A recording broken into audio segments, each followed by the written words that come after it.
I'm glad to have you here. Follow my story until the end and comment the city you're watching from. The strange scent hit me like an invisible slap the moment Hannah placed the plate in front of me. It was my favorite dinner, chicken with mushroom sauce.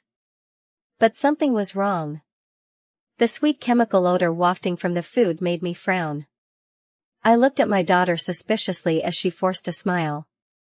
I made it especially for you, Mom, she said in a voice that was trying to be affectionate, but sounded hollow.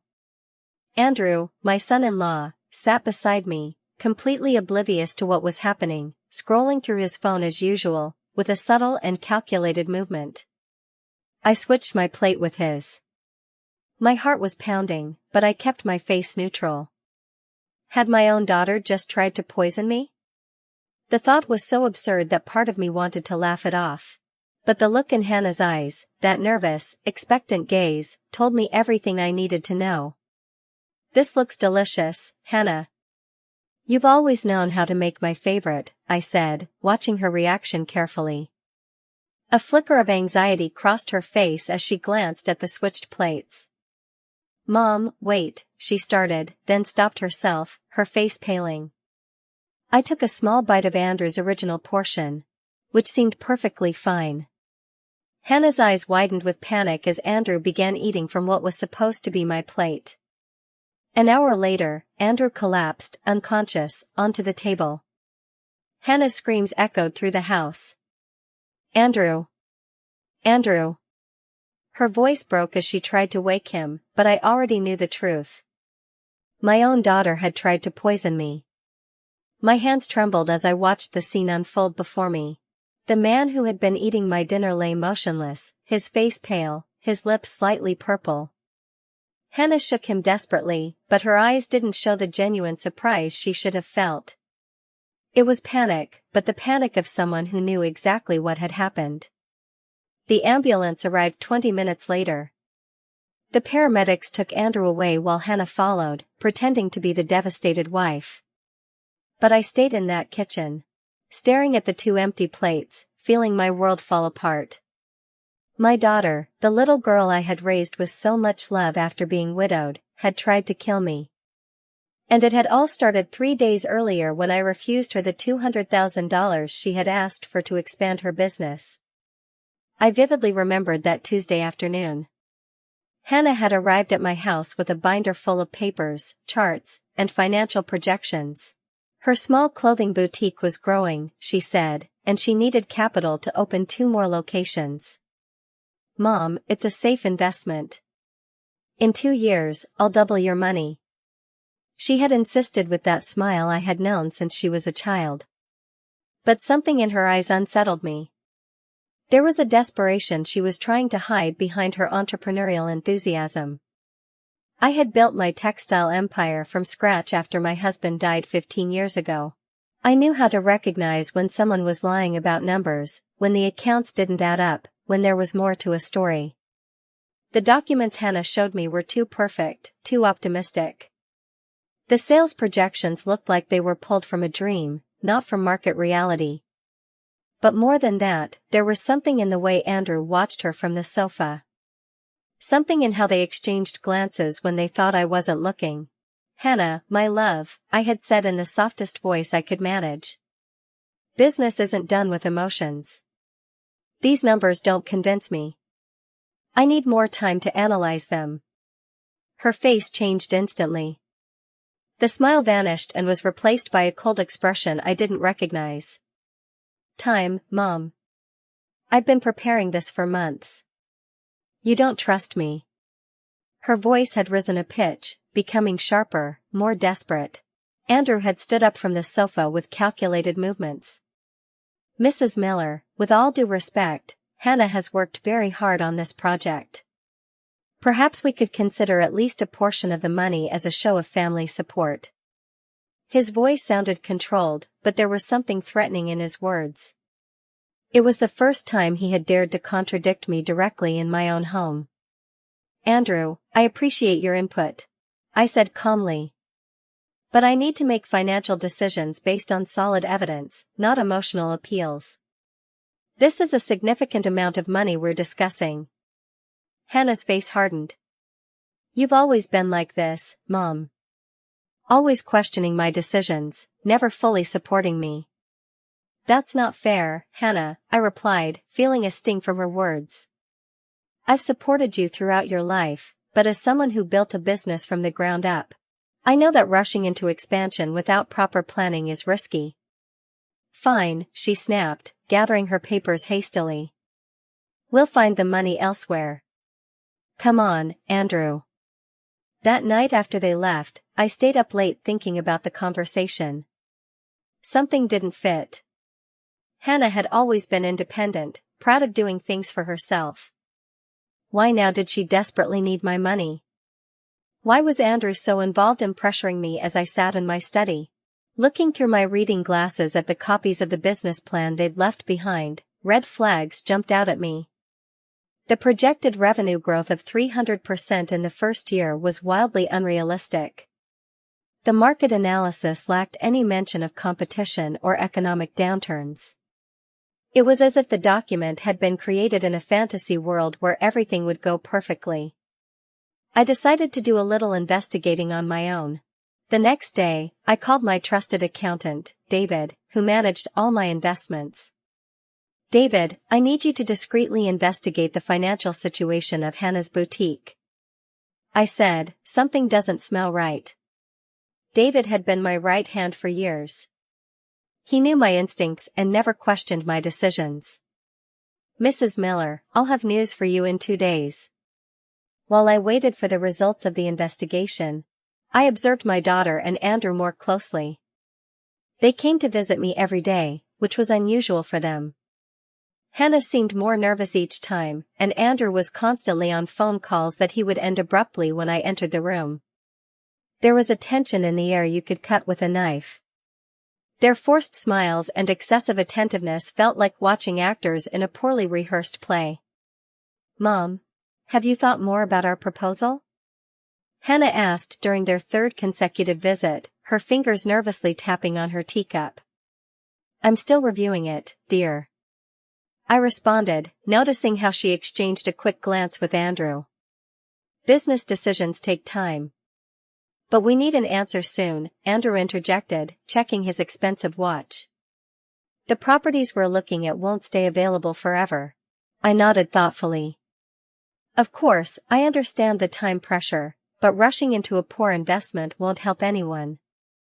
The conversation felt strained, artificial. When they left that evening, I caught Andrew on his phone in the driveway. His voice raised as he said, "We're working on it. I told you we'd have the money soon." The night before the special dinner, David called me with news that confirmed my worst suspicions. Mrs. Miller, I've completed my investigation, he said, his voice grave. Hannah's boutique is bankrupt. She has debts of over $300,000. My heart sank, but David wasn't finished. But there's something worse. Andrew has a gambling problem. He owes money to very dangerous people. I gripped the phone tighter. How dangerous, David? The kind of people who don't accept late payments. Mrs. Miller, I found evidence of threats made against both of them. They're in serious trouble. Is there anything else I should know? I asked, sensing he was holding something back. David hesitated. Yes, there is. I did some deeper digging into Andrew's background. He's not who he claims to be. What do you mean? His real name is Anthony Daniels. He changed it 5 years ago after being investigated for financial fraud in Arizona. He was never convicted, but there was substantial evidence against him shortly after the case was dismissed. He moved to our state and became Andrew Thompson. The revelation hit me like a physical blow. Does Hannah know this? I can't say for certain, David replied. But given how carefully he's hidden his past, I doubt it. There's more. He was previously married to a wealthy older woman who died in what was ruled an accident. He inherited everything. My mind was spinning. Thank you, David. You've been incredibly helpful. I hung up, my thoughts racing. My daughter was in serious trouble. Now, sitting in that kitchen after they had taken an unconscious Andrew away, it all made sense. They didn't want the money to expand the business. They needed it to save their lives. And when I said no, they decided to take a desperate measure. My own daughter had tried to kill me to inherit my fortune. The love I had felt for her for 37 years transformed into a mixture of horror and betrayal that burned inside me. I couldn't stop the tears that filled my eyes as I sat alone in my kitchen staring at the poison plates. I thought back to Hannah's childhood, her first steps, her graduation, her wedding. How had that sweet little girl turned into someone who could plot her mother's death? Had I missed something fundamental in raising her? Was this my failure as a parent? No. This had Andrew's fingerprints all over it. The man who had wormed his way into my daughter's life and changed her into someone I no longer recognized. The man who I now knew had a history of manipulating women for financial gain, but regardless of his influence. Hannah had made her own choices. She had prepared that poisoned meal with her own hands. She had served it to me with a smile. Hannah returned from the hospital 3 hours later. Her eyes were red and her makeup smeared. Andrew is stable, but the doctors don't understand what happened, she said in a trembling voice. They say it was some kind of poisoning. She sat across from me at the kitchen table in the very spot where it had all happened. Her hands shook as she tried to pour herself a glass of water. Mom, I need you to tell me exactly what you cooked. The doctors need to know what ingredients you used. I looked her directly in the eye. I didn't cook anything, Hannah. You prepared that special dinner for me. Remember? Her face visibly palled. Yes, but I used your ingredients, your usual recipe. There was a growing desperation in her voice that confirmed my suspicions. Why did you switch the plates? Mom, why did Andrew end up eating your portion? I stood up slowly from the chair, feeling every one of my 70 years in my bones. Because the smell seemed strange to me. Honey, there was something in that food that shouldn't have been there. Hannah avoided my gaze, pretending to check her phone. I don't know what you're talking about. Mom, you're upset because of what happened. Maybe you should rest. But I couldn't rest. I couldn't pretend I hadn't seen what I had seen all my life. I had trusted my instincts. And now they were screaming at me that my own daughter had betrayed me in the cruelest way possible. Hannah, look at me, I said in a firm voice. Look me in the eye and tell me you didn't put anything strange in my food. She glanced up, but only for a second. Of course not, Mom. How could you even think such a thing? I'm your daughter. I love you. I would never hurt you. Every word sounded hollow, like a poorly rehearsed script. I knew then that I would need more than my suspicions to confront the terrible truth. I would need evidence. That night after Hannah left for the hospital to be with Andrew, I was alone in my house. The stillness was deafening. Every sound, every creak of the floorboards made me jump. I had lived in that house for 30 years. But for the first time, I felt like a stranger in my own home. I walked through the hallways I knew by heart, touching the family photographs that hung on the walls. Hannah as a little girl, smiling with no front teeth. Hannah at her graduation, hugging me with pride. Hannah at her wedding to Andrew, radiant in her ivory dress. When had everything started to change? When had my sweet little girl turned into someone capable of trying to poison her own mother? I remembered a day when Hannah was 6. She had fallen off her bike and scraped her knee badly. Instead of crying, she had looked at me with determination and said, "It's okay, Mommy. I'm strong like you." That moment had filled me with such pride. Where was that girl now? What had happened to her inner compass, her sense of right and wrong? I mentally reviewed the last few years. After Andrew came into our lives, Hannah had begun to change gradually. At first, it was small things. She would be late for our family dinners.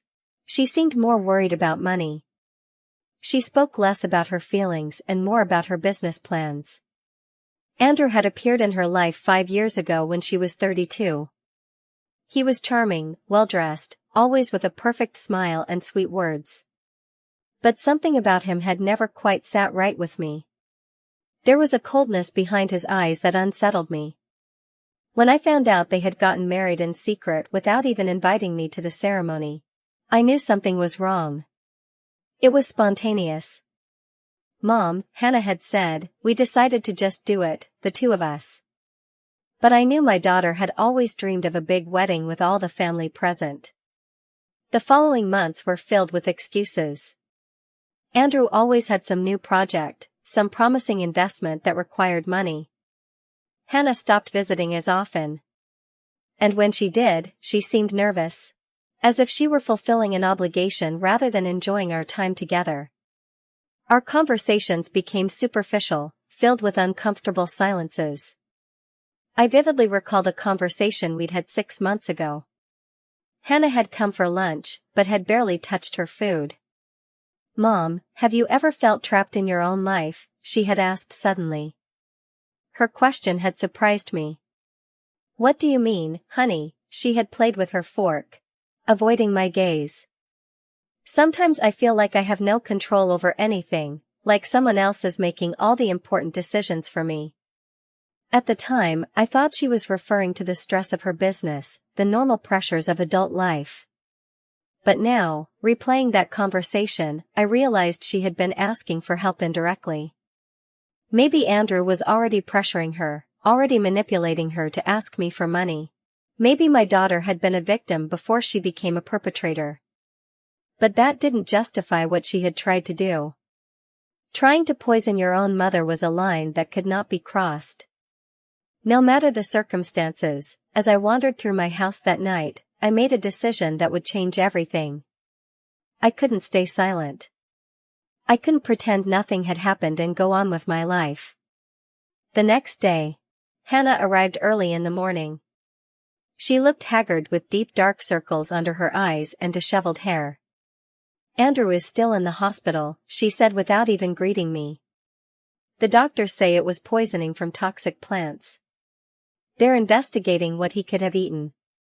She stared at me, searching for a reaction. "Mom, I have to ask you something directly. Are there any plants in your garden that could be toxic?" Her question confirmed she was trying to find an alternative explanation, something to absolve her of responsibility. "Hannah, I don't have any toxic plants in my garden. I've been tending to the same flowers and herbs for decades. They've never poisoned anyone." My voice was colder than I intended, but I couldn't help it. "Then I don't understand what could have happened," she said, sitting down heavily on the sofa. "It's like someone put something in the food on purpose." Her words hung in the air between us like an unspoken accusation. We both knew the truth, but neither of us was ready to say it out loud yet. "Hannah, enough with the lies," I said in a voice I didn't recognize as my own. It was cold, firm, without the maternal love that had characterized every conversation with her for 37 years. "I know what you did. I know you put something in my food. I know you tried to poison me."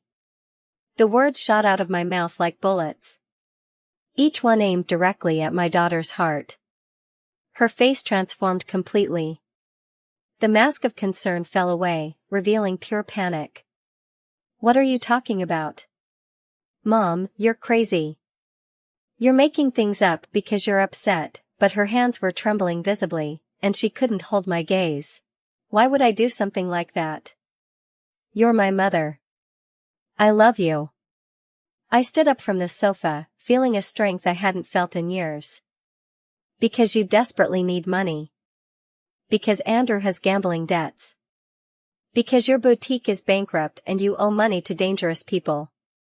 Every word I spoke made her face grow paler. "Yes, Hannah. I know everything. I did my research before giving you a final answer about the money." "No, no, no," she stammered, shaking her head frantically. "You don't know what you're talking about. My finances are perfect. My business is growing. but her voice was breaking with every word. Mom, please. You can't believe these things. Someone is filling your head with lies. Who? Hannah. Who would be lying to me? My trusted accountant who has handled my investments for 15 years. The bank records that show your boutique hasn't turned a profit in 8 months. My voice rose, charged with the anger I had been holding back for days. Or maybe the private investigator who confirmed Andrew frequents illegal casinos and owes over $500,000. For a moment, silence filled the room. Then something unexpected happened. Hannah's shoulders slumped and tears began streaming down her face. But these weren't the calculated tears of before. These were deep, painful sobs that shook her entire body. Mom. I didn't want to hurt you, she whispered, her voice breaking. You have to understand. He made me do it. A complex mixture of emotions flooded through me. Anger, heartbreak, and a sliver of something that felt dangerously like sympathy. You, Hannah. You're a grown woman. Nobody can make you poison your mother. You don't understand what he's like when he's angry, she said, her voice small like a child's. When he found out you wouldn't give us the money, he changed. He became someone else. And this justifies trying to kill me.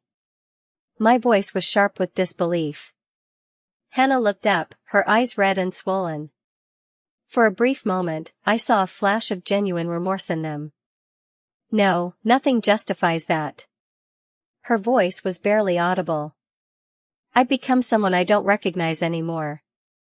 But Mom, you have to believe me, he said. If I didn't do it, he'd hurt both of us.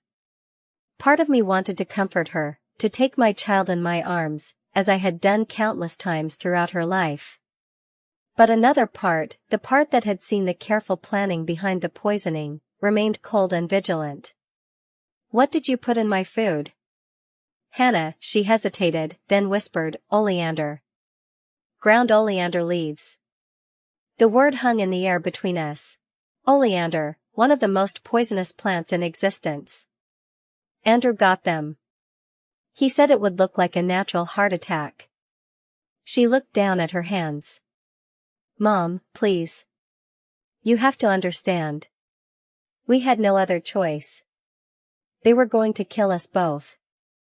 I sat down slowly, processing the magnitude of what I had just heard. My daughter had planned to kill me with oleander, one of the most toxic plants in existence. And then what, Hannah? After you killed me, what was supposed to happen? My voice was strangely calm, as if I were discussing the weather and not my own planned murder. We were going to inherit everything, she said, avoiding my eyes. The house, the company, the investments. It was enough to pay off the debts and start over. She paused as if realizing how monstrous her words sounded. But Mom, I swear I didn't want to do it. Andrew pressured me. He said it was the only way to save us. Andrew pressured you, I repeated, feeling rage build in my chest. Hannah, you are a grown woman. No one can pressure you into murdering your own mother. I stood up abruptly, walking to the window to put distance between us. Do you know what this means? Do you know what you've just confessed? Hannah stood up too, approaching me with hesitant steps. Mom, please. You can't tell anyone. If you call the police, Andrew and I will go to jail. And those dangerous people, they'll still be after us. Her hands reached for my arm, but I pulled away sharply. Please, we can find another solution. Lend me the money, and we'll go far away. You'll never have to see us again. Lend you the money? My voice rose several octaves. After you tried to kill me, after you planned my death as if it were a business transaction. I spun around to face her directly. Hannah, are you hearing yourself? Do you hear how absurd your request is? Mom, I'm your daughter, she said, her voice breaking. I'm the only thing you have in this world. If you turn me over to the police, you'll be completely alone. Her words were a mix of pleading and emotional threat. Do you really want that? Do you want to spend your last years with no family? knowing you destroyed your own daughter's life? Her emotional blackmail wounded me deeply, but it also filled me with a clarity I hadn't felt in days. Hannah, you destroyed our relationship the moment you decided to poison me. I am not responsible for the consequences of your actions. I walked to the front door, pulling it wide open. I want you out of my house now. What are you going to do? She asked, panic evident in her voice. Are you going to call the police? Are you going to destroy your own family for revenge? She moved toward the door, but stopped before leaving. Mom, think carefully. Once you make that decision, there's no going back. You'll lose us forever. I already lost you, I replied with a sadness that cut me to the bone. I lost you the moment you decided my death was an acceptable solution to your problems. I pointed outside. Leave, Hannah. Leave before I do something we'll both regret. She stood on the threshold for a moment that felt like an eternity. Mom, if you do this, you'll be signing my death warrant. Those people don't forgive. Without the money, Andrew and I will have nowhere to hide. Her final plea had a desperate tone that almost broke my resolve. You should have thought of that before you tried to murder me, I said slowly, closing the door. You should have thought of the consequences before you decided my life was worth less than your debts. The sound of the door closing echoed through the house like the end of an era. I stood in the foyer, listening to Hannah's footsteps, hurrying away down the path. My legs trembled, and I had to lean against the wall to keep from falling. I had thrown my own daughter out of my house after discovering she had tried to kill me. The reality of the situation hit me like an emotional avalanche. As I slid down to the floor, my back against the wall, I felt utterly alone. The enormity of Hannah's betrayal crashed over me in waves, each one threatening to pull me under. But beneath the hurt and betrayal, something else was stirring, a resolve I hadn't felt in years. I couldn't face this alone. I needed someone who would understand. Someone who could help me navigate the impossible decision before me. I ran out of my house like a fugitive with no destination in mind. My heart pounding so hard I thought it would burst from my chest. My 70-year-old legs automatically carried me to Judith's house. My neighbor of 15 years. She was the only person in the world who could understand what I had just been through without judging me as an old woman who had lost her mind. I knocked on her door with desperate pounds. Not caring that it was 11 huzzers at night. Judith, please open up. It's Karen. I need help. My voice was breaking between sobs I had been holding back for hours. When she finally opened the door, dressed in her blue robe with her silver hair loose around her shoulders, her expression immediately shifted from surprise to motherly concern. Karen, what happened? Dear, she asked, pulling the door open wide. You're trembling. Come in. Come in right now. Her warm hands guided me to her living room, where she sat me on her comfortable sofa while she prepared chamomile tea with quick, efficient movements. Judith, you're not going to believe what just happened to me, I said, accepting the steaming mug in my trembling hands. My own daughter tried to poison me. Hannah wanted to kill me for money. The words poured out like a flood I had been holding back for days. And when I confronted her, she confessed everything. She told me they put oleander in my food. Judith sat across from me, taking my hands in hers, her hazel eyes filled with genuine horror. What are you saying? Karen, Hannah tried to poison you. Her voice was barely a whisper, as if speaking louder would make the situation even more real. Tell me everything from the beginning. Don't skip a single detail. Over the next hour, I recounted everything. The request for money, my suspicions, the special dinner, the plate swap, Andrew collapsing, Hannah's confession. Judith listened in silence, nodding occasionally, her expression growing graver with every word I spoke.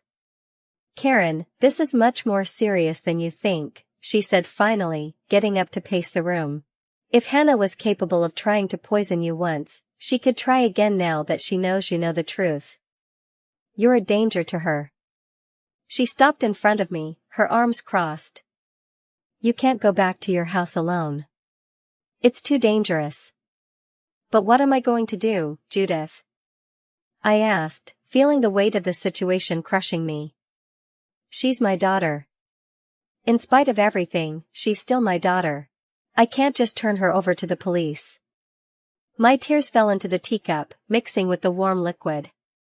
All my life, I loved her, protected her, cared for her. How could it come to this? Judith sat beside me, wrapping her arms around me in a hug I hadn't received in years. Honey, listen to me carefully. A mother's love doesn't mean you have to let them kill you. Hannah made a terrible choice and now she has to face the consequences. Her voice was firm but warm. You didn't turn her into a murderer. She chose that path. But I'm so alone, Judith. I sobbed against her shoulder. Hannah is all the family I have left. If I report her, I'll be completely alone in this world. The reality of my situation hit me like an avalanche. I had no one else, no other children, no siblings. My parents died decades ago. You're not alone, she said with a determination that surprised me. You have me, and we are going to get through this together. She pulled away to look me directly in the eyes. Karen, for 15 years, you've been more than a neighbor to me. You're the sister of my heart, and I am not going to let your own daughter hurt you. Her words touched me deeply. For all these years, I had been so focused on my relationship with Hannah that I hadn't realized I had someone else who truly cared about me. But what can we do? I don't have concrete proof. I only have her confession. And she could deny everything. We have to be smart, she said, getting up to grab a notebook and a pen. First, we need to document everything that happened, every detail, every conversation, every piece of evidence we have. She started writing as she spoke. Second, we need to protect you. You cannot be alone until we sort this out. Do you really think she would try to hurt me again? I asked. Though deep down, I already knew the answer. I mean, she knows that I know everything. It would be too obvious if something happened to me now. Judith looked at me with a seriousness that chilled me to the bone. Karen, when someone crosses the line of trying to kill their own mother, we can no longer predict what else they are capable of. Hannah is desperate, and desperate people make irrational decisions. She closed the notebook and sat across from me. Besides, from what you told me, she owes money to dangerous people. If she can't get your money the easy way, she might try to get it the hard way. The night passed slowly. Judith insisted I sleep at her house. And for the first time in days, I felt safe. But sleep didn't come easily. Every time I closed my eyes, I saw Hannah's face confessing she had tried to poison me. I saw the fake smile as she served me that special dinner. I saw years of manipulation I had ignored out of motherly love. At 600 in the morning, Judith was already up making breakfast. You got some sleep, but not enough, she said, serving me black coffee and toast. Today we have to make some important decisions. We can't let ourselves be paralyzed by fear or guilt. What do you propose? I asked, grateful for the normality of a morning routine after the nightmare of the previous night. Because honestly, I don't even know where to begin. I never thought I'd be in a situation like this. First, we're going to go to your house together so you can pack some things, she said, sitting across from me with her own cup of coffee. But we are going to be very careful. If we see any sign that Hannah or Andrew are nearby, we leave immediately. She took a sip of coffee before continuing. Son, we need to talk to someone who can help us legally, a lawyer. Maybe the police. But what if Claire was telling the truth about the dangerous people? I asked, feeling fear wash over me again. What if by reporting her we're really sentencing her to death? The maternal guilt I had carried my whole life intensified. Judith reached her hand across the table and took mine. Karen, listen to me very carefully. Hannah and Andrew created this situation. You are not responsible for the consequences of their choices. Your job as a mother does not include allowing them to murder you to save your daughter from her own mistakes." Her words hit home with painful clarity. I had spent my entire life putting Hannah's needs before my own. But this was different. This was survival. "You're right," I said finally. "But I need legal advice before I go to the police. I need to know what I'm getting into." Judith nodded. "I have a friend, Marcus Johnson. He's a criminal attorney with decades of experience. I'll call him right away." While Judith made the call, I found myself drawn to a bookshelf in her living room. There, among family photos, was a picture of Judith, Hannah, and me at Hannah's 30th birthday party. We were all smiling, our arms around each other. It was only 5 years ago. But it felt like a lifetime. I picked up the frame, studying Hannah's face. What had happened to that woman in the photo? Where did she go? And how had I missed the warning signs of her transformation? Judith returned to find me still holding the photo. Tears streaming down my face. "Marcus will see us at 2:00 p.m. today," she said softly. "He says it's best if we bring any evidence we have." I nodded, replacing the frame on the shelf. "Then we need to go to my house. I need to look for anything that might prove what Hannah did." "Are you sure you're ready for that?" Judith asked, concern evident in her voice. "No," I admitted. "But I don't have a choice." Before returning to my house, I had a sudden thought. "Judith, do you still have that old cardboard box I asked you to keep for me last year?" She looked surprised. "Yes, it's in my garage. Why?" "I need to check something." The box contained old journals and keepsakes I had saved from Hannah's childhood and adolescence. I had stored them at Judith's during my kitchen renovation and never brought them back. As we dug through the contents, I found what I was looking for: Hannah's diary from her teenage years. I never read her private thoughts. I explained to Judith. I respected her privacy. "But now things are different," Judith finished for me. "This might help us understand how she became capable of such a thing." I opened the journal with trembling hands. The entry started when Hannah was 15, filled with typical teenage concerns: school, friends, her first crush. But as I flipped through the pages, a pattern emerged. Hannah had always struggled with insecurity, with a desperate need to be accepted and loved. She often wrote about feeling like she wasn't good enough, about doing anything to please the people she cared about.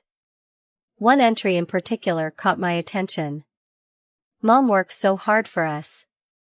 Sometimes I feel like I'll never live up to her expectations. She built this whole company from nothing after Dad died. How can I ever be that strong? I just want her to be proud of me. I'd do anything to make her proud." The words stabbed at my heart. Had I put too much pressure on her? Had my success somehow twisted her sense of self-worth? "This doesn't excuse what she did," Judith said, reading over my shoulder. "But it might help explain why Andrew was able to manipulate her. People with deep insecurities are vulnerable to those who know how to exploit them." I feeling a complex mixture of guilt and resolve. "Let's go to my house. I need to know the full truth." We returned to my house at 10 houses in the morning, with Judith walking beside me like a protective bodyguard. Her steps were decisive and her eyes constantly scanned the surroundings for any sign of danger. "If we see Andrew's car or anything suspicious, we leave immediately," she reminded me for the third time as we walked up the path to my front door. The house felt different when we entered. It wasn't just my imagination. There was a heavy atmosphere, as if the walls themselves had absorbed the betrayal of the previous night. Judith walked straight to the kitchen while I stood frozen in the foyer, paralyzed by the memories of everything that had happened in these rooms. "Karen, get in here right now," Judith yelled from the kitchen. Her voice had an urgency that made me run towards her. "Look at this. Look what I found." She was standing in front of the sink, holding something in her hands with a kitchen towel. It was a small glass jar, the kind used for spices, but it was labeled with handwriting I recognized immediately. It was Hannah's calligraphy. Ground oleander, the label read. Judith held it carefully, avoiding direct contact. I found it hidden behind the other spices. Your daughter left the evidence right here. My heart stopped completely. Seeing the physical proof of what Hannah had done made everything feel even more real, more devastating. She really did it, I murmured, feeling my legs turn to jelly. She really brought poison into my house and put it in my food. There's more, Judith said, opening the cabinet systematically. Look, here are used latex gloves in the trash. And this cloth has green residue on it. Probably from the leaves she ground up. Every piece of evidence she found was like another stab to my heart. Karen, this wasn't a spur-of-the-moment impulse. This was planned, calculated, premeditated. Judith started taking pictures of everything with her cell phone. We need to document every piece of evidence before someone comes to destroy it, she explained as she photographed the jar from different angles. If Hannah realizes she left these things here, she's going to come back to clean up her tracks. What else could there be? I asked, feeling a mix of horror and morbid curiosity. What else could we find that shows us just how far they planned this? I started checking my own cabinets, looking for anything out of place. Let's check her room. Judith suggested the room where she stayed when she came to visit. Maybe she left something there, too. We went upstairs to the second floor where Hannah had spent so many nights during her childhood and youth. The room was still decorated just as she had left it when she moved in with Andrew. As I opened the door, memories flooded back. Hannah at 5 years old, insisting on reading just one more story before bed. Hannah at 12 decorating the walls with posters of her favorite bands. Hannah at 17 crying after her first heartbreak, seeking comfort in my arms. The room felt like a time capsule preserved in amber of the daughter I thought I knew, the daughter who was now a stranger. Judith went straight to the desk, checking drawers and papers. There's something here, she said, pulling out a sheet of paper that was folded under a book. It's a handwritten list. She unfolded the paper and began to read aloud. Oleander, get fresh leaves, gloves, mortar and pestle to crush. Opportunity special dinner. Call ambulance after 30 minutes. The list was written in Hannah's clear, neat handwriting. The same handwriting I had seen on thousands of loving notes she wrote to me as a child. Seeing those words written in her own hand made reality hit me like an emotional tsunami. It's a to-do list for my murder, I said, my voice breaking. My daughter made a list of instructions to kill me.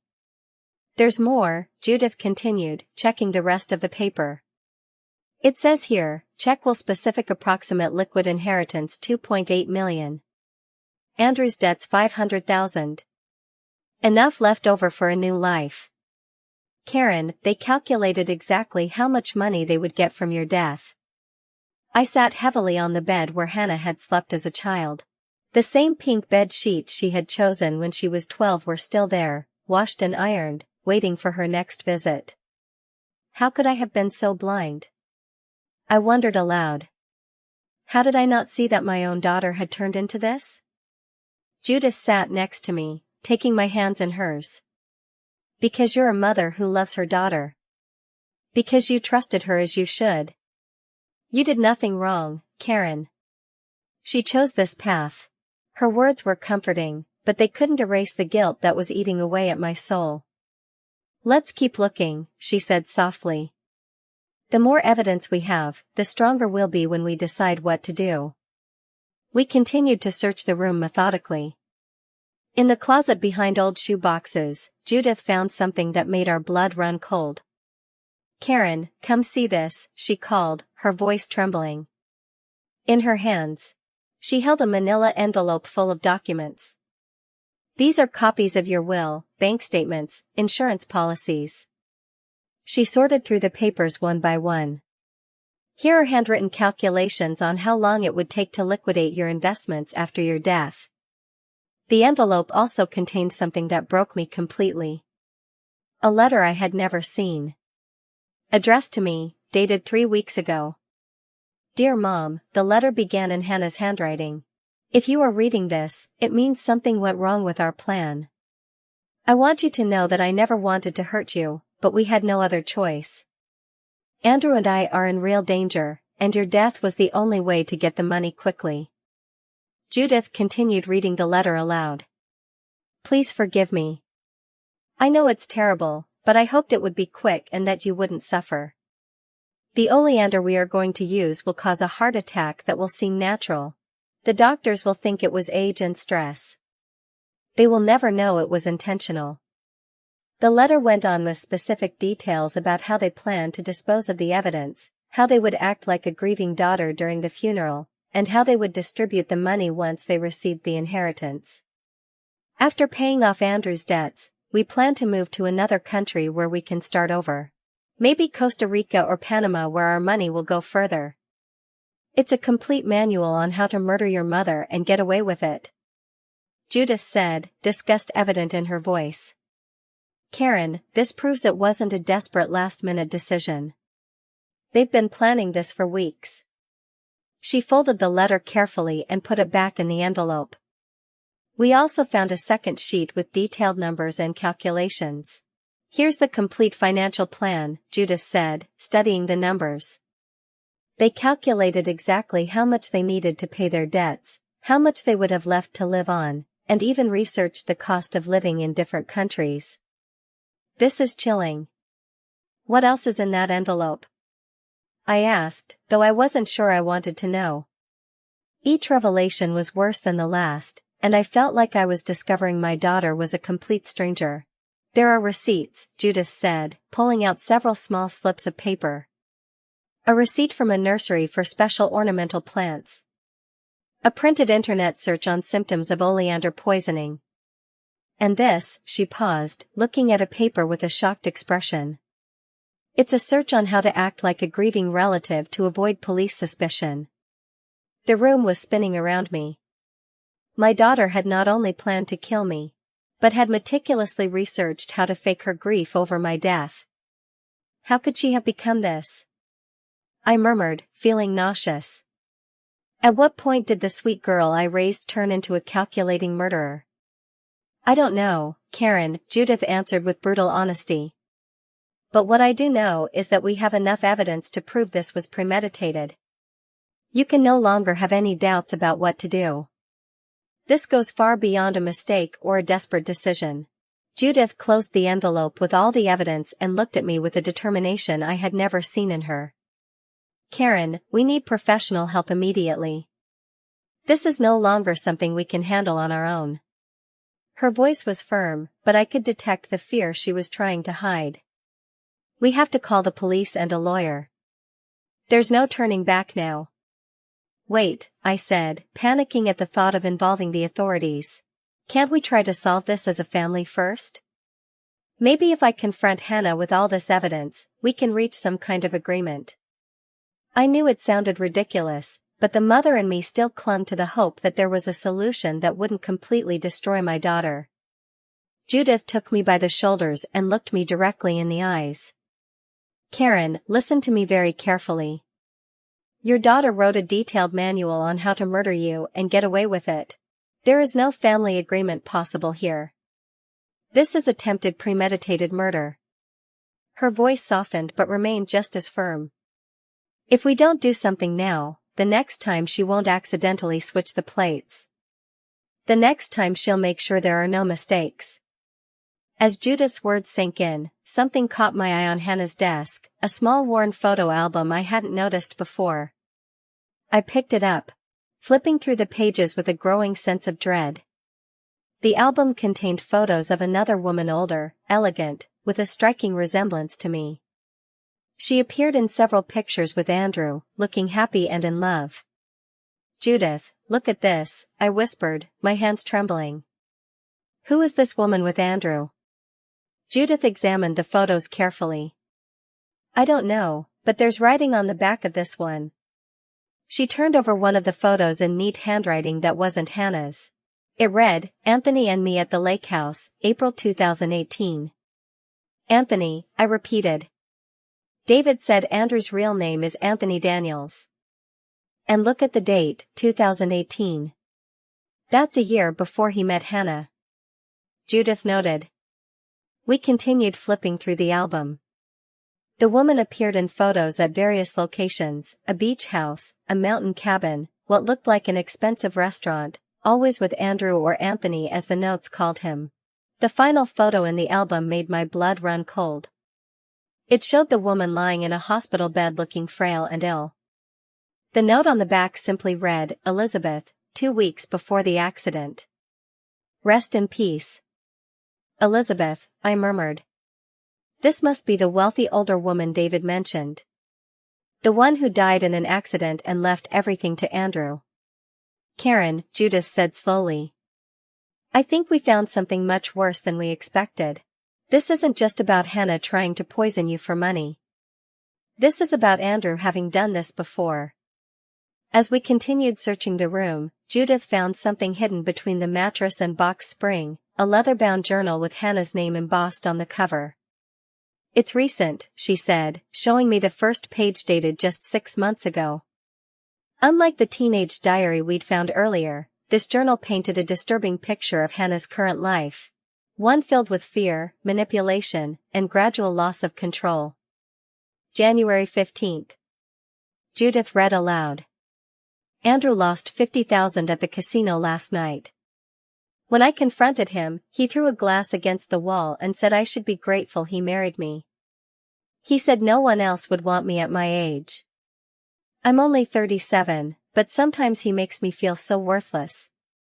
My heart ached reading those words. The Hannah I knew had always been confident, independent. What had happened to that woman? February 3rd. Judith continued, Andrew brought home a new car today. When I asked how we could afford it when the boutique is struggling, he said not to worry, that he had investments that were about to pay off, but I checked our accounts were overdrawn by $12,000.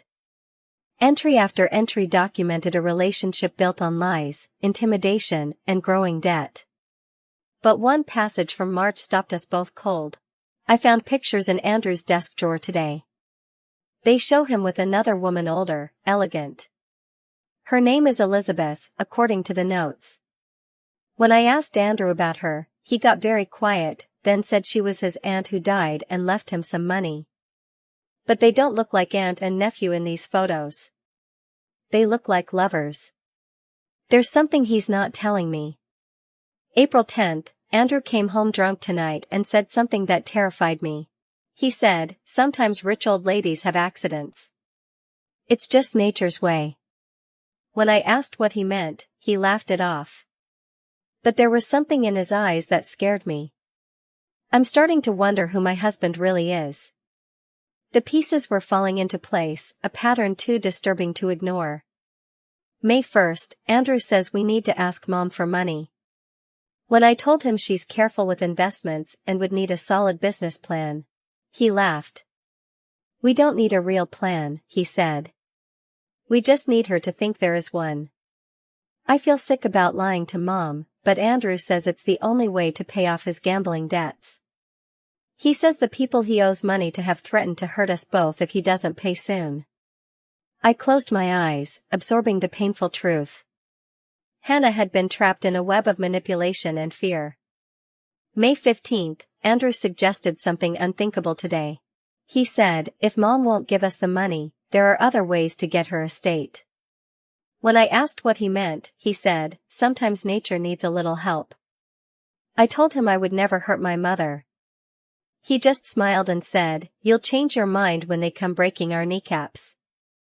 I'm so scared. I don't know what to do. The final entry, dated just 4 days ago, revealed Hannah's ultimate capitulation.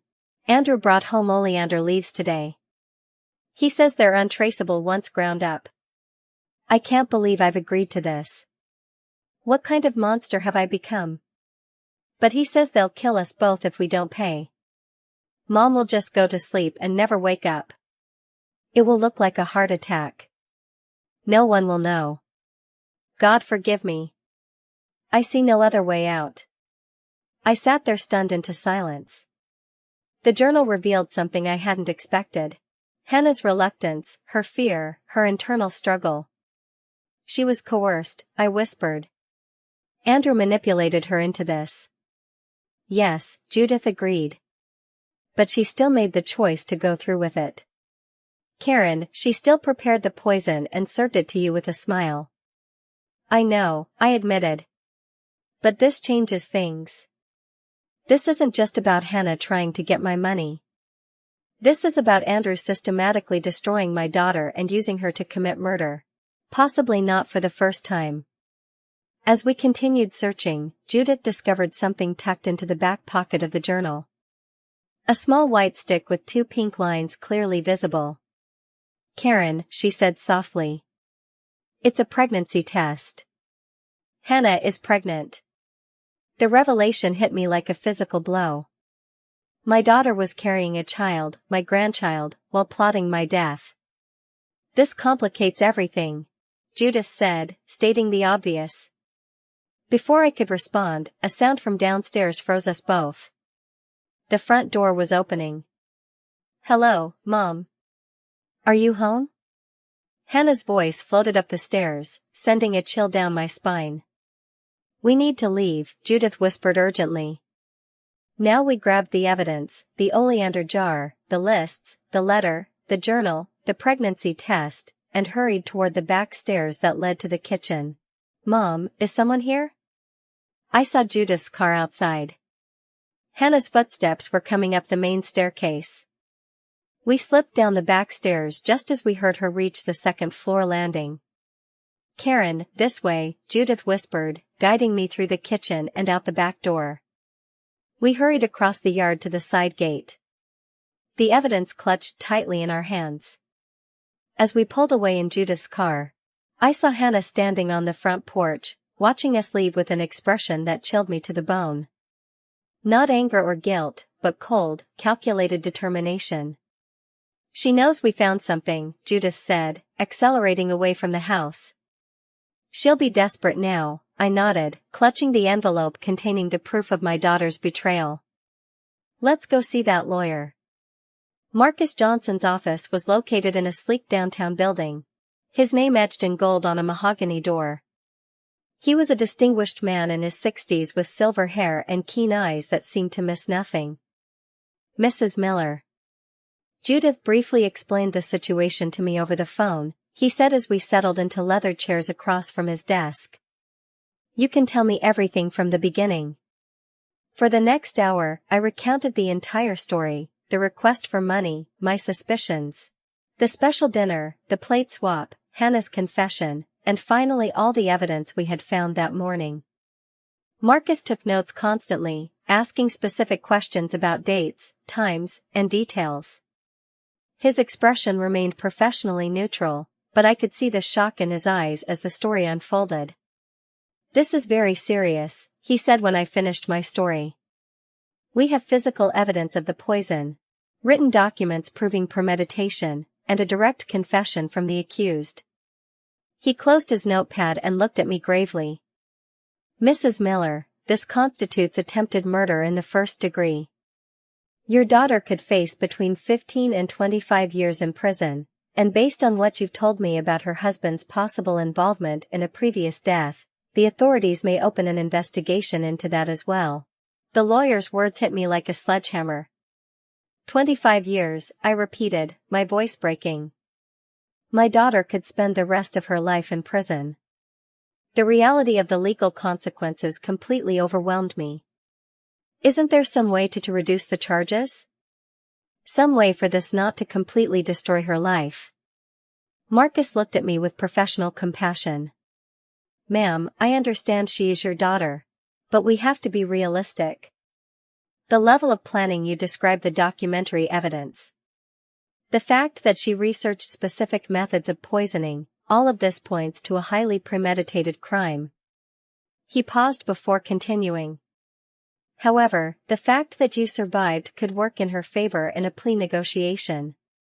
And if we can prove that she was coerced or unduly influenced by her husband, that might also help her case. What if I don't press charges? I asked, clinging to any possibility of protecting Hannah. What if I just let her go and never speak of this? I knew it was a desperate question, but I needed to know all my options. Judith intervened before Marcus could answer. Karen, are you listening to yourself? You want to let someone who tried to murder you go free so she can try again? Her voice held a frustration I had never heard directed at me before. And what about the next person Hannah and Andrew decide to rob or hurt when they run out of money? Marcus nodded grimly. Judith is right. Furthermore, legally speaking, now that we have knowledge of a crime, we are obligated to report it. If we don't, we could become accessories after the fact. He looked at me directly. Mrs. Miller, I understand this is devastating, but you have no legal choice here. We have to involve the authorities. What would be the next step? Judith asked, taking control of the situation when she saw I was too overwhelmed to continue. What exactly do we need to do to proceed correctly? First, we need to preserve all the evidence, Marcus explained. We can't touch anything else without gloves. We need the police to come and document the crime scene properly. He took out his cell phone. Second, we need to file a formal report. Third, we need to get a restraining order against Hannah and Andrew to protect Mrs. Miller. The word crime resonated in my mind like a funeral bell. My home had officially become a crime scene. The kitchen where I had cooked thousands of meals for my family was now evidence in an attempted murder case. How long will this whole process take? I asked, feeling my normal life slipping away forever. The legal process could take months, possibly years, Marcus answered honestly. But the immediate protective measures should be in place within the next 24 hours. He looked at me seriously. Mrs. Miller, in the meantime, you cannot be alone. It's too dangerous. Do you have a safe place to stay? She can stay with me for as long as necessary. Judith intervened immediately. My house has a security system. And I live on a busy street. It will be harder for Hannah to try anything there. Her offer filled me with gratitude and relief. Marcus began making the necessary calls. First, he called the police to report the crime and request they come to process the scene. Then, he called the courthouse to begin the process for the restraining order.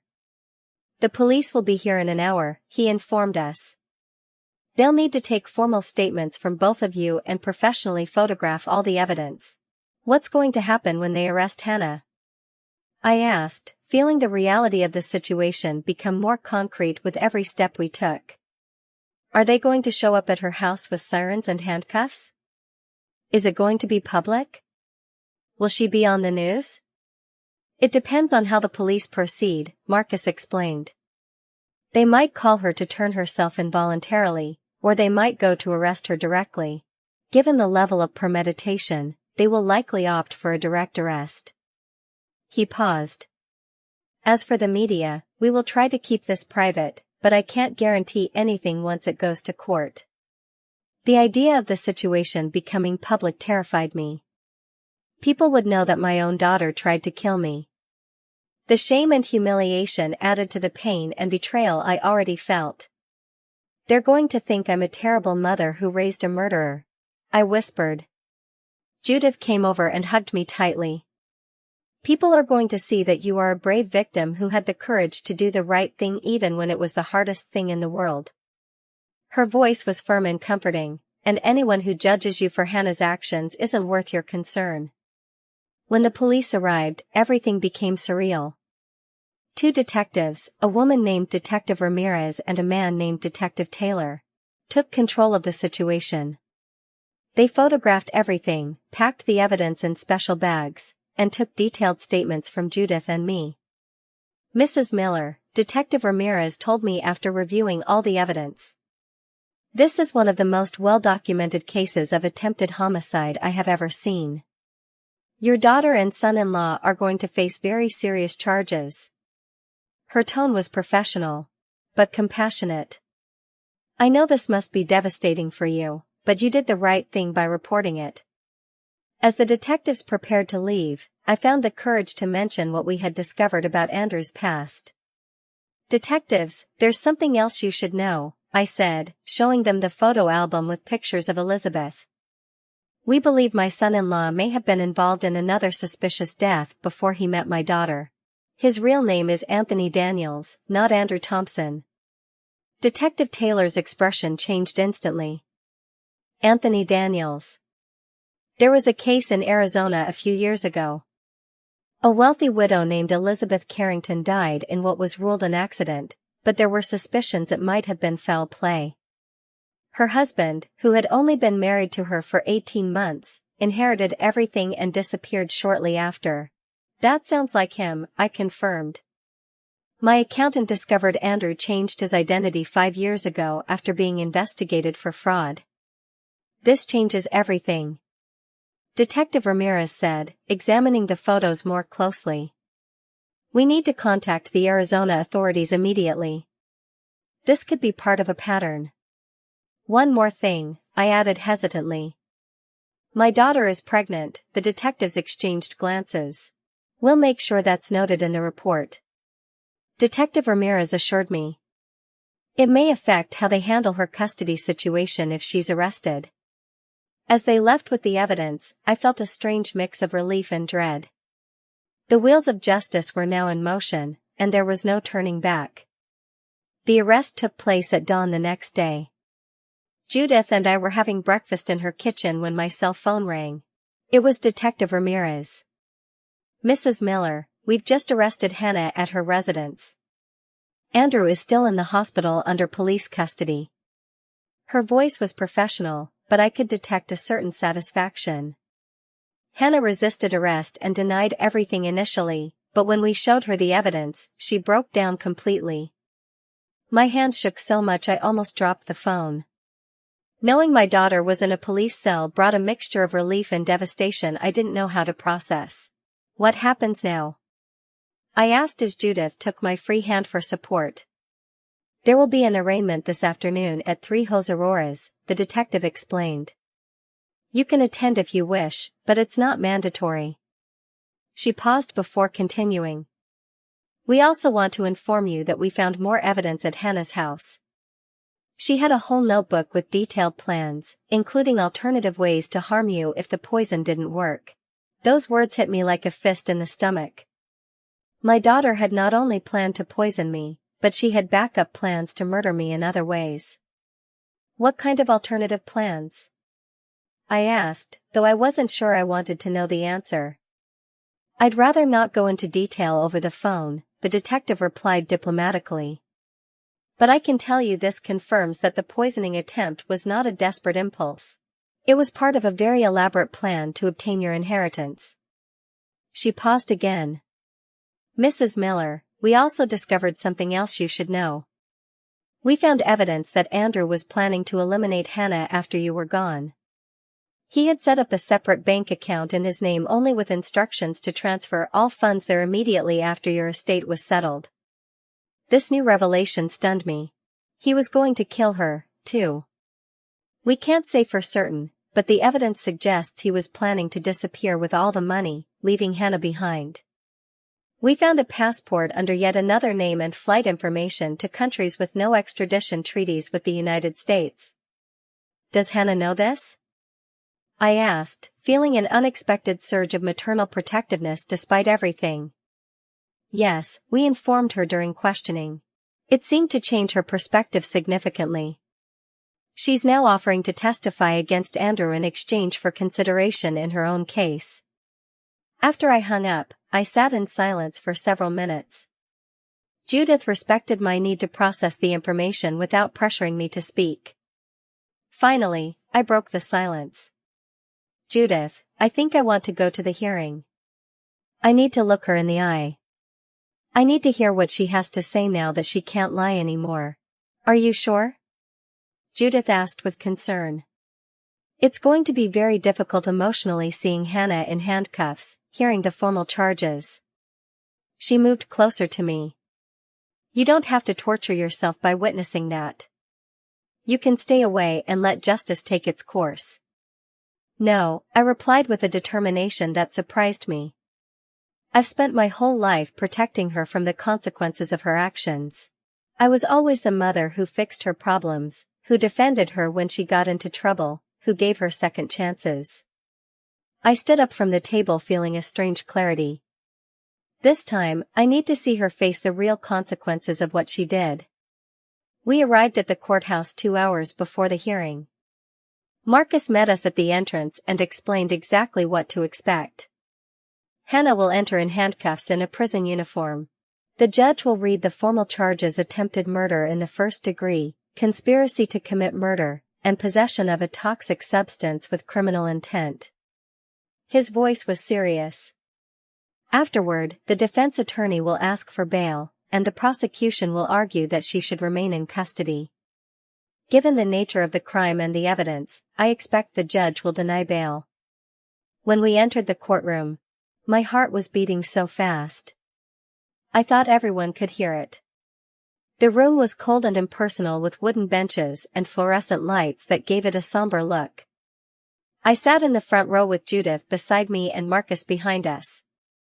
When they brought Hannah in, I almost didn't recognize her. Her hair was a mess, her face swollen from crying, and the orange jumpsuit made her look small and vulnerable. But what struck me most were her eyes. When she saw me sitting in the front row, her expression changed from sadness to something I can only describe as shame. Not the hatred I had expected, but a deep, painful recognition of what she had done. "Mom," she muttered as she passed near me, her voice caught in her throat, unable to say more. The judge, an older woman named Judge Peterson, entered and the hearing began. The State versus Hannah Miller Thompson.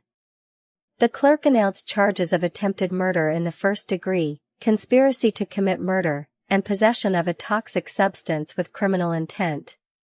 When the prosecutor began to read the specific details of the charges, describing how Hannah had planned my death, how she had researched methods of poisoning, how she had written detailed to-do lists, my daughter slumped in her chair. For the first time, she seemed to truly understand the magnitude of what she had done. "How do you plead?" the judge asked, looking directly at Hannah, her defense attorney. A young woman who seemed overwhelmed by the gravity of the case whispered something in her ear. "Not guilty," Hannah said in a barely audible voice. But as the prosecutor began to present the evidence, the jar of Oleander, the letter in her own handwriting, the internet searches, her face completely fell apart.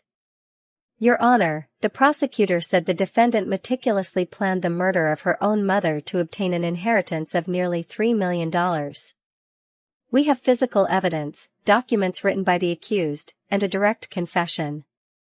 He held up the envelope with all the evidence. This was not a crime of passion. It was a calculated murder that failed only by chance. The defense attorney tried to argue for bail, explaining that Hannah was pregnant, had no criminal record, and had been under extreme pressure from her husband's debts. "Furthermore, Your Honor," the defense attorney added, "there is evidence that suggests Ms. Miller Thompson was coerced by her husband, who has a history of manipulation and possibly violence. She acted under duress, fearing for her own safety." But the prosecutor countered that someone capable of planning the murder of her own mother was an extreme danger to society. "Furthermore, Your Honor," the prosecutor continued, "we found evidence that the defendant had alternative plans to murder the victim if the poisoning failed. This demonstrates a persistent determination to commit this crime." His words echoed through the courtroom like a death sentence. Throughout this legal exchange, Hannah was staring at me constantly. But it wasn't the look of a defiant criminal. It was the look of someone drowning in the consequences of their own actions, desperately seeking a lifeline they knew they didn't deserve. When the judge finally spoke, her voice filled the room with absolute authority. "Given the premeditated nature of these crimes, the overwhelming evidence presented, and the fact that the victim is the defendant's own mother, I find that the defendant represents an extreme danger to the community." She looked directly at Hannah. "Bail is denied. The defendant will remain in custody until trial." The sound of the judge's gavel echoed like thunder. Hannah completely broke down, sobbing uncontrollably. Mom, she cried as the officers led her away. Mom, please. I'm so sorry. But I remained silent, frozen in my seat. Watching my daughter being led away in handcuffs was one of the most painful moments of my life, but also one of the most necessary for the first time in 37 years. I didn't run to rescue her from the consequences of her actions. Marcus walked us out of the courthouse. Now comes the hard part, he explained. The legal process is going to take months. Hannah's attorney will likely try to negotiate a plea deal to reduce her sentence, especially given her pregnancy. He looked at me with compassion. Karen, are you prepared for this? Because it's going to get worse before it gets better. I'm prepared, I answered. And for the first time in days, I truly believed it. I'm prepared to do what I should have done years ago. Let Hannah face the real consequences of her decisions.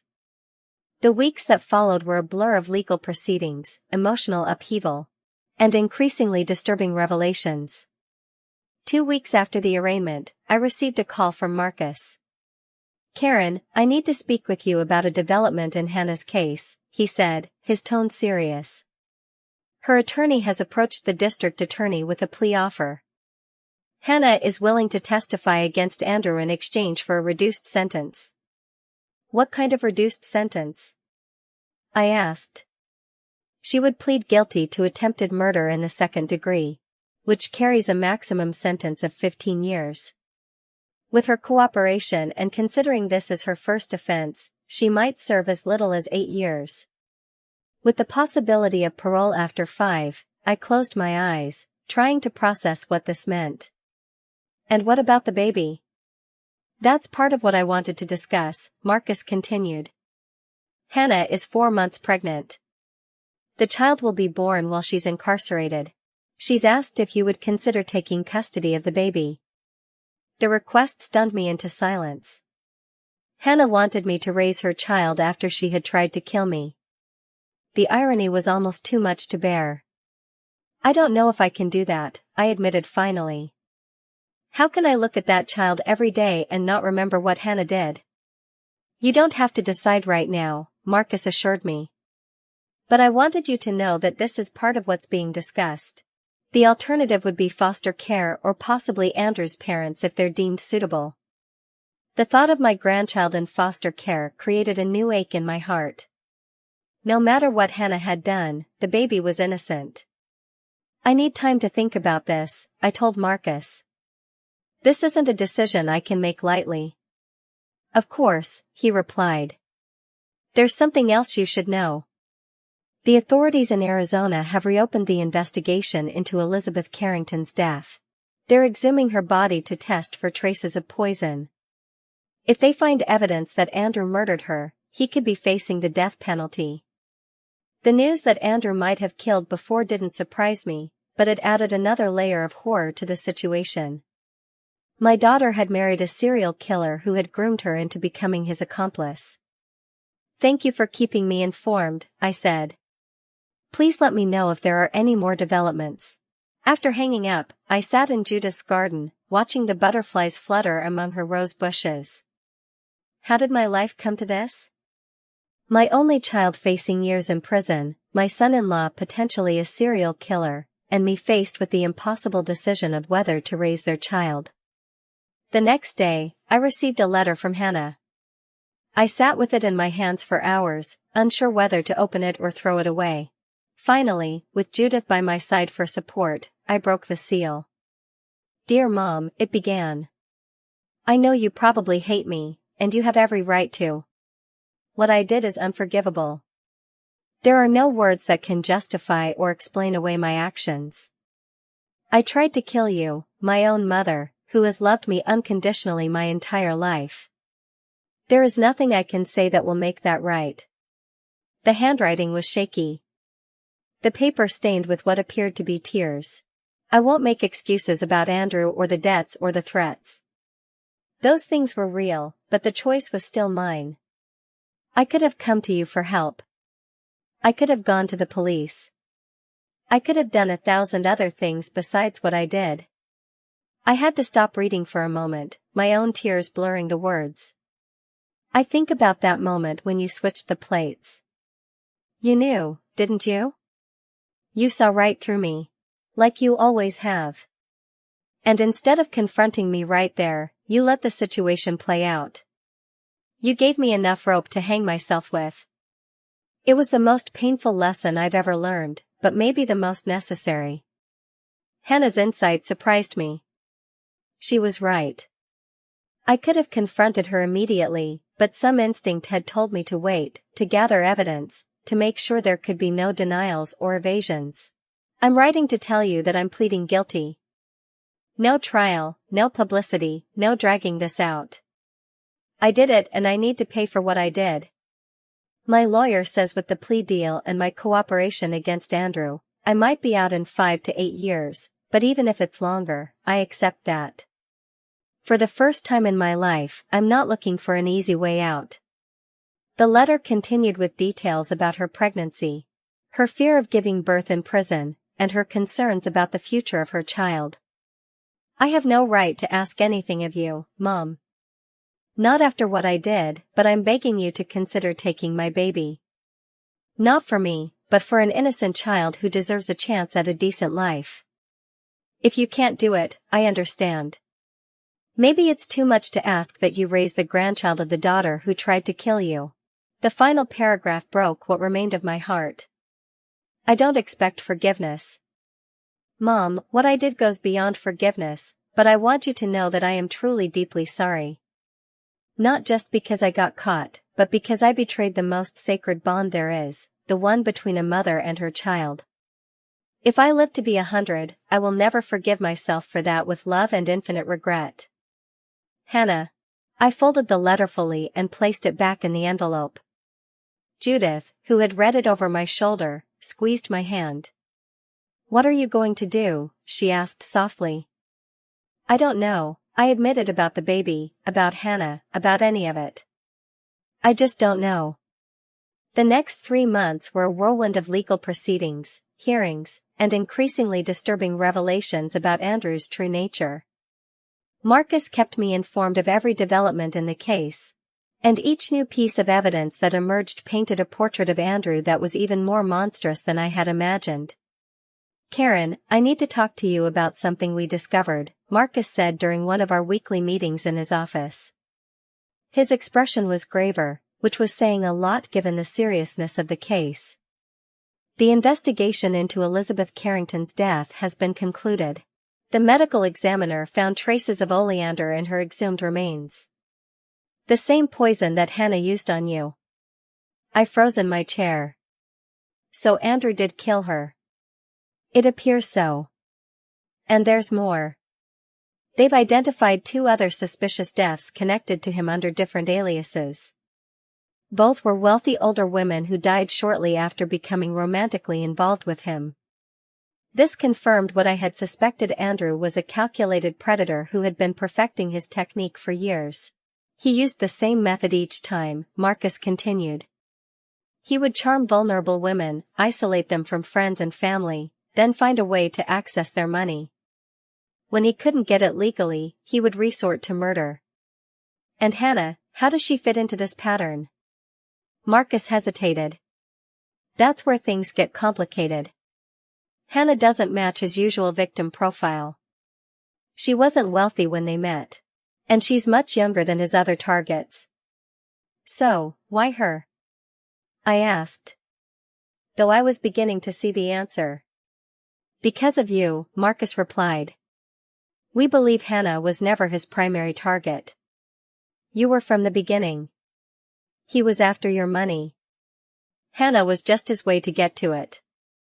The realization was both disturbing and strangely relieving. Hannah hadn't sought out a man who would help her murder me. She had been manipulated by a skilled predator who had identified her vulnerabilities and exploited them ruthlessly. The investigators believe Andrew spotted Hannah at a charity event you hosted 5 years ago. He researched her, learned about your wealth, and deliberately pursued her as a means to get to you. I remembered that charity gala clearly. It was for the Textile Industry Foundation, and Hannah had helped organize it. I recalled seeing her talking animatedly with a handsome man at the bar, but I had thought nothing of it at the time.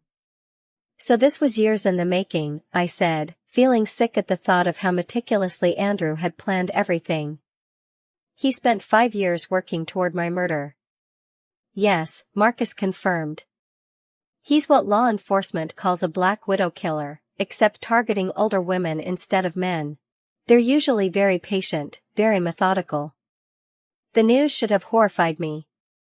But instead, it brought a strange sense of peace. Hannah's betrayal felt somewhat less personal, knowing she had fallen victim to a practiced manipulator who had been planning this for years before she even met him. What does this mean for Hannah's case? I asked. It strengthens her claim that she was coerced and manipulated. The prosecutor is now considering reducing the charges further, possibly to conspiracy rather than attempted murder. She's been extremely cooperative, providing details about Andrew's methods that have helped build the case against him. I nodded, processing this information. Andrew, he's facing multiple murder charges across several states. Given the premeditated nature and the number of victims, he's likely looking at life without parole, possibly even the death penalty in Arizona. As I left Marcus's office that day, my mind was spinning with all I had learned. Andrew was a monster who had preyed on vulnerable women for years. Hannah had been both his victim and his accomplice. And I had been the ultimate target all along. That evening, I finally made a decision about Hannah's baby. I called Marcus and asked him to arrange a meeting with my daughter. 2 days later, I found myself sitting in a sterile visitation room at the Women's Detention Center.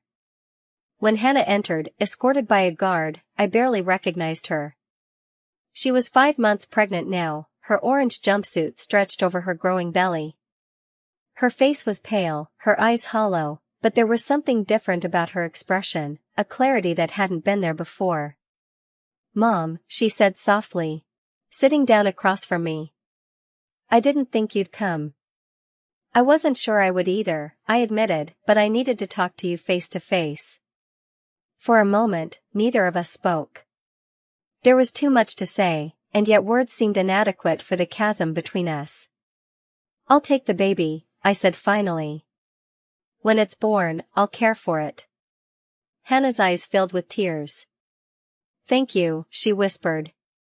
"I know I don't deserve your help after what I did." "I'm not doing it for you," I clarified, my voice steady. "I'm doing it for an innocent child who deserves a chance at a good life."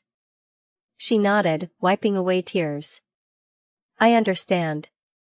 I've learned about Andrew's past," I continued. "About Elizabeth Carrington and the others." Hannah's face crumpled. "I had no idea when I married him. I swear, Mom. I didn't know who he really was until it was too late." "When did you find out?" I asked, needing to understand how deep her complicity went. She looked down at her hands. "I started to suspect something was wrong about a year after we were married. He would get these calls that he'd take in private. He'd disappear for days, claiming it was for work. But the boutique's accounts showed no business trips. Then I found the photos of Elizabeth." "Why didn't you leave him then?" "I tried once," she admitted. "He found out I was planning to go stay with my friend Melissa that night. He hurt me. Not where it would show, but enough that I understood what would happen if I tried to leave again." She pulled up her sleeve, revealing a small circular burn scar on her inner arm. "He said it was a warning. The next time would be my face." I felt a surge of maternal rage. The thought of someone hurting my child, even a child who had tried to hurt me, awakened something primal in me. "Why didn't you come to me?" I asked, my voice breaking. "I would have helped you. I would have protected you." "I was ashamed," Hannah said, tears streaming down her face. "I had made such a mistake in marrying him, in letting things get so bad. And then there were the debts. He gambled away everything, not just the boutique's money, but loans he took out in my name. I was drowning, and I was too proud to admit I had failed so completely. I could understand that. Hannah had always been fiercely independent, determined to make her own way in the world. Admitting she needed rescue would have been incredibly difficult for her. "When did he first suggest hurting me?" I asked, unable to bring myself to say the word murder. Hannah's face darkened. "It started as hints. Comments about how convenient it would be if you left everything to me and your will. Questions about your health, your heart. Then, after you refused the loan, he became more explicit. He said we had no other options. The people he owed money to had threatened to hurt us both. He convinced me it was self-defense." She looked up, her eyes filled with self-loathing. "But that's no excuse. I should have gone to the police. I should have done anything except what I did. I will never forgive myself for being so weak, so easily manipulated." "Hannah," I said, choosing my words carefully. "What you did was unforgivable. You betrayed the most fundamental trust between us. But I need you to know that I understand more now about how you got to that point. Andrew is a predator who has done this before. He selected you as a means to get to me. He spent years grooming you for this." She shook her head. "That doesn't absolve me. I still made the choice. I still put that poison in your food." "You're right." I agreed. "And you'll have to live with that for the rest of your life. But knowing what Andrew really is, it helps me make sense of how my daughter could become someone capable of such a thing." For the first time since the poisoning, I reached across the table and took her hand. It was a small gesture, not forgiveness exactly, but an acknowledgement of our shared humanity. "What happens now?" Hannah asked, her voice small. "You'll serve your sentence," I said firmly. "And I'll raise your child. When you get out, we'll see where things stand." "I can't promise anything beyond that," she nodded, accepting my terms. "The baby's a girl," she said softly. "I found out last week, a granddaughter." The news settled over me like a warm blanket. Despite everything, life was continuing, creating new possibilities. "Have you thought about a name?" I asked. "I was thinking Elizabeth," Hannah replied. "Not for Andrew's victim, but for Grandma Beth." "Your mother?" The mention of my mother, gone 20 years now, brought tears to my eyes. It was a peace offering of sorts, a reminder of our shared history that went deeper than the recent betrayal. "Elizabeth is a beautiful name," I agreed. "A name with strength and dignity." As our visitation time came to an end, Hannah asked the question I'd been dreading. "Will you ever be able to forgive me?" "Mom." I looked at my daughter, this woman who had brought me both my greatest joys and my deepest pain, and answered honestly. "I don't know, Hannah. Forgiveness isn't something I can force. It may come with time. Or it may not. But I promise you this. I will love your daughter. I will give her everything she needs to grow into a strong, good person. And I will tell her about the good parts of you, not just the terrible mistake you made." It wasn't the answer she wanted, but it was the truth. As the guard came to take her back to her cell, Hannah stood and placed her hand on her rounded belly. "Thank you, Mom," she said. "Not for me, but for her. She deserves better than what I can give her right now." I watched her walk away, feeling the weight of all that had happened and all that was still to come. There were no easy answers, no simple resolutions, just the complicated, painful process of rebuilding a life from the ashes of betrayal. The seasons changed, wounds slowly began to heal, and life found new rhythms. Hannah pleaded guilty to a reduced charge of conspiracy to commit murder and was sentenced to 10 years. With the possibility of parole after 5 for good behavior and her cooperation against Andrew. The public prosecutor had pushed for a harsher sentence, but Hannah's obvious remorse. Her cooperation and her status as a first-time offender had worked in her favor. Andrew's case was a different story entirely. The evidence against him was overwhelming. After authorities exhumed Elizabeth Carrington's body and found traces of Oleander, They were able to connect him to 2 other suspicious deaths of wealthy older women in different states. DNA evidence, financial records, and Hannah's testimony created an ironclad case against him. 9 months after the fateful dinner, I found myself in a hospital room holding my newborn granddaughter for the first time. Elizabeth Karen Miller had been born 2 weeks early, but was perfectly healthy. With a shock of dark hair and eyes that seemed to hold more wisdom than any newborn should possess. Hannah had been allowed to hold her daughter for 1 hour before the baby was placed in my custody. The image of Hannah in her prison uniform, cradling her child with a mixture of love and heartbreak, would stay with me forever. It was a moment of pure maternal love marred by the consequences of terrible choices. I had spent months preparing for Elizabeth's arrival, converting my home office into a nursery filled with soft colors and gentle light. Judith had helped me shop for everything a baby needs, from tiny onesies to a state-of-the-art crib with a mobile that played lullabies. Now, as I settled into my new role as a grandmother raising her grandchild, I found unexpected joy in the midst of all the pain. Elizabeth Ellie, as I quickly began calling her, was a bright, curious baby who seemed to find wonder in everything around her. Her smile could light up the darkest corners of my heart, even on days when the weight of all that had happened threatened to overwhelm me.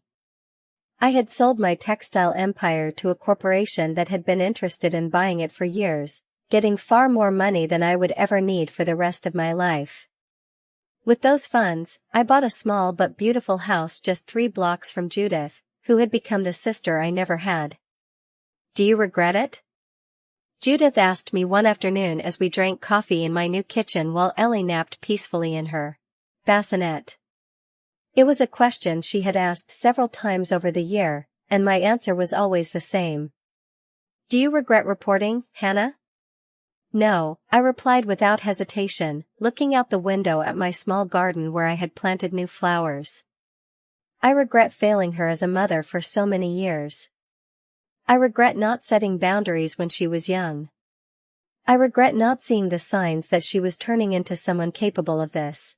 I took a sip of coffee, but I don't regret stopping her before she hurt more people. Life without Hannah had been surprisingly liberating in some ways.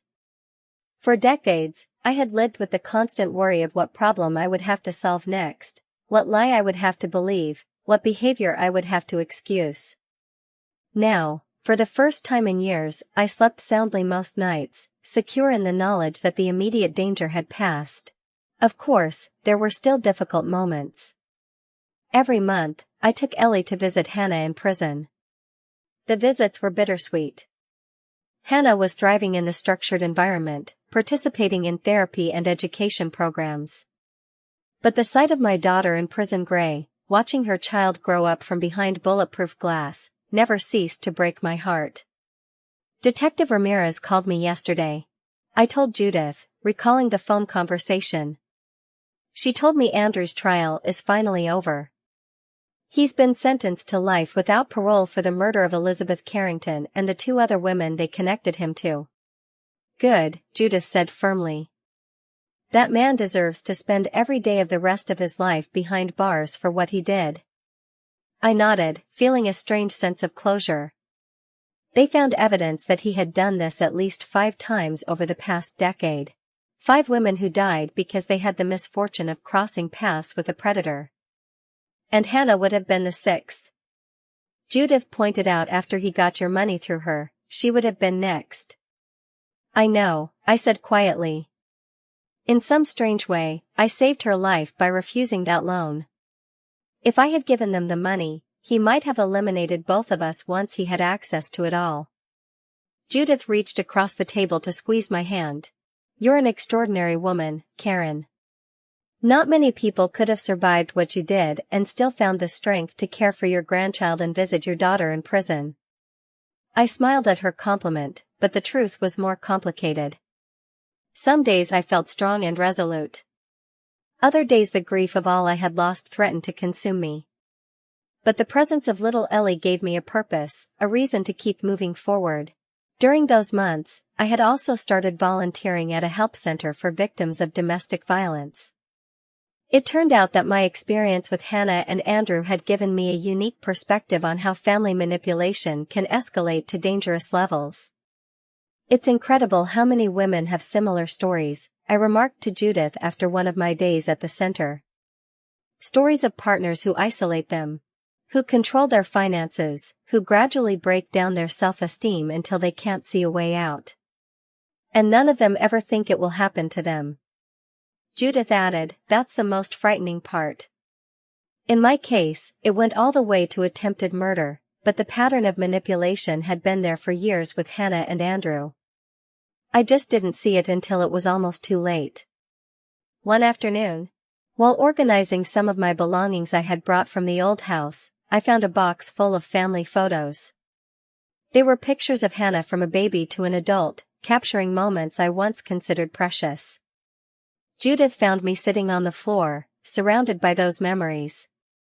"What are you going to do with them?" she asked gently, sitting beside me. She knew this decision had been weighing on my mind for months.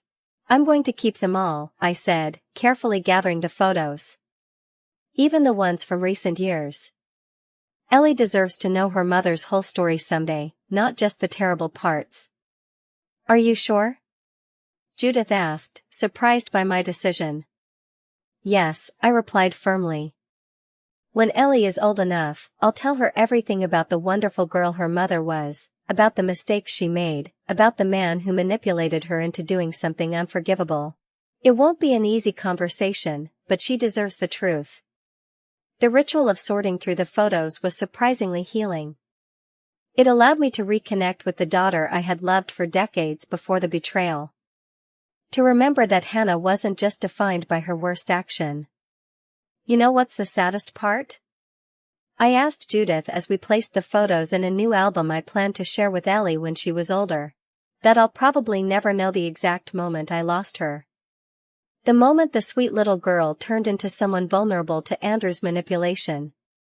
"Maybe it doesn't matter," Judith replied, watching as I carefully labeled each photo with dates and descriptions. "What matters is that you stopped her before it was too late, that you found the strength to choose your own life over her manipulation, and that now you're giving Ellie a chance at a better future." 6 months later, I received unexpected news. Marcus called to inform me that Hannah had been attacked in prison by other inmates who had found out she had tried to kill her own mother. "She's in the prison hospital," he explained. "The injuries aren't life-threatening, but she's in serious condition legally.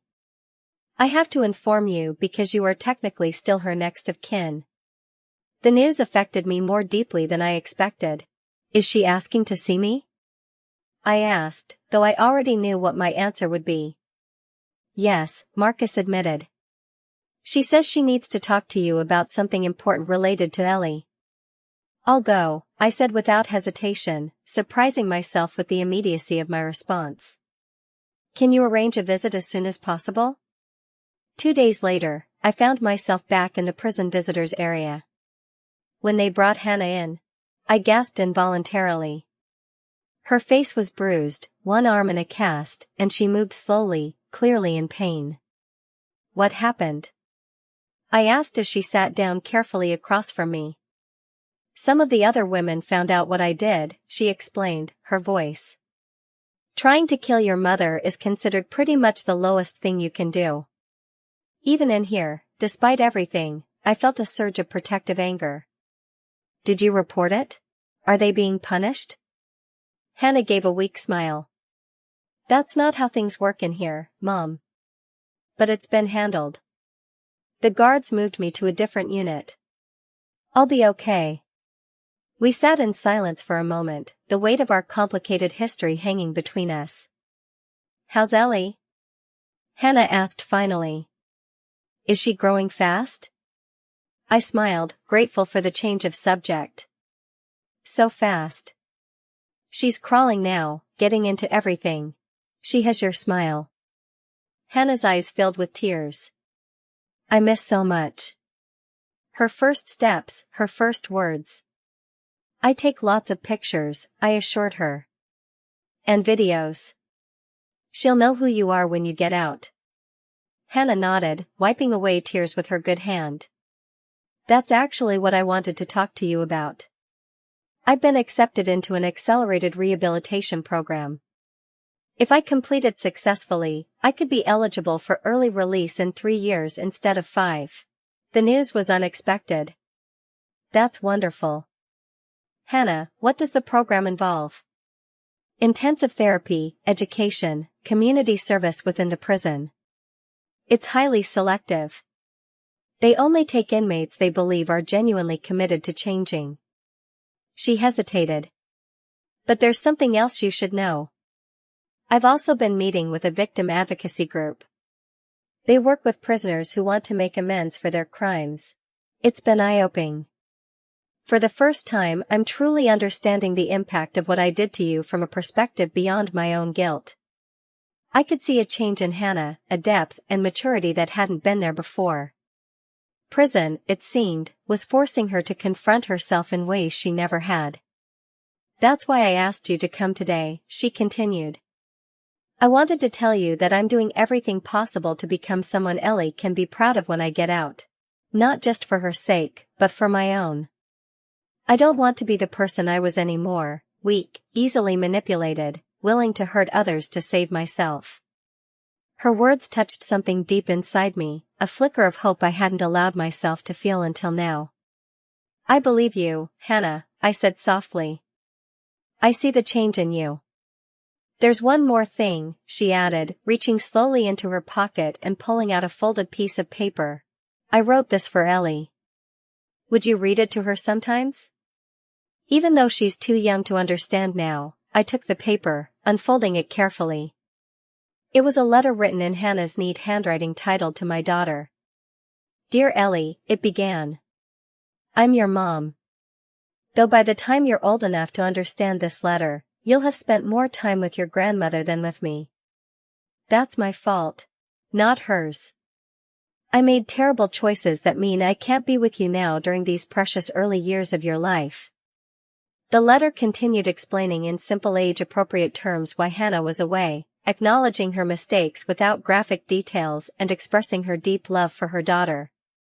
Your grandmother is an amazing woman, stronger and wiser than I ever gave her credit for. Learn from her. Listen to her, and know that having her raise you is the greatest gift I could have hoped for, even though I don't deserve it. By the time I finished reading, tears were streaming down my face. The letter was honest, loving, and showed a level of self-awareness I had never seen in Hannah before. I'll read it to her, I promised, carefully, refolding the paper. And when she's older, she can read it herself. Hannah smiled through her own tears. Thank you, Mom, for everything. For saving my life that night, for taking care of Ellie. For not giving up on me completely, even after what I did. As our visit came to an end, I found myself doing something I hadn't planned. I reached across the table and took her injured hand in mine. We have a long road ahead of us, Hannah, I said honestly. What you did will always be part of our story. But it doesn't have to be the end of our story. That evening, after returning home and relieving Judith from babysitting duties, I sat in the nursery watching Ellie sleep peacefully in her crib. Her tiny chest rose and fell with each breath, her dark lashes resting against her chubby cheeks, in her innocent face. I could see echoes of Hannah as a baby, of myself as a young woman, of generations of women in our family stretching back through time. Life had taken me on a journey I never could have imagined. From the successful businesswoman I had been to the victim of my daughter's betrayal to the guardian of this precious child, each transition had broken and remade me in ways I was still discovering. As I stood to leave the room, something caught my eye on the bookshelf, the photo album I had created for Ellie, filled with images of her mother throughout the years. Beside it, sat the letter Hannah had written, waiting for the day when Ellie would be old enough to understand. Our story wasn't simple. It wasn't the happy family tale I had once envisioned. But it was ours with all its pain and healing, its betrayal and forgiveness, its endings and new beginnings. I gently touched Ellie's soft cheek. Sleep well, little one, I whispered.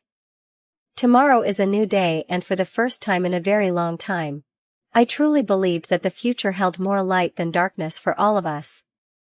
What would you do if you were in my place? Have you ever been through something similar? Comment below.